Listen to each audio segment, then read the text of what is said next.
મહેસાણામાં 21 લાખ પડાવનાર નકલી આઈએસએ ઝડપાયો છે। ઠગબાજ અર્પિત શાહ ઉર્ફે રિષભ રેડ્ડી અમદાવાદના શાસ્ત્રીનગરનો રહેવાસી છે।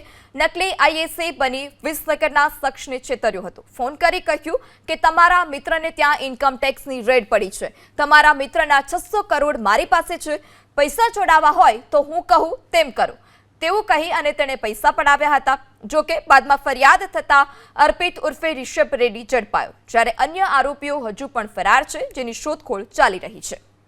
વધુ માહિતી સાથે સંવાદદાતા હારૂન ફોનલાઈનથી જોડાઈ ચૂક્યા છે। જે આરોપ આ રિષભ રેડ્ડી જે છે તે ઝડપાયો છે, તેણે કેટલા લોકો સાથે છેતરપિંડી કરી છે, કેટલા રૂપિયા પડાવ્યા અત્યાર સુધીમાં?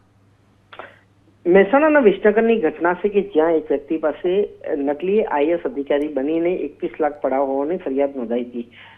જે પિયુષ પોપટલાલ શાહ, જે અમદાવાદનો રહેવાસી છે, તે નકલી આઈએસ અધિકારી બની અને જે વિસનગરના રહેવાસી છે તેને કહ્યું હતું કે તમારા મિત્રના ત્યાં 600 કરોડ રૂપિયા જે છે તે ઇન્કમ ટેક્સ પકડાશે ને, જેને લઈને તેને આ રીતે છેતર્યા હતા। ત્યારબાદ આ સમગ્ર મામલે પોલીસ ફરિયાદ નોંધાઈ હતી અને પોલીસે આ સમગ્ર મામલે હવે આ નકલી આઈએસ અધિકારીને પકડ્યો છે।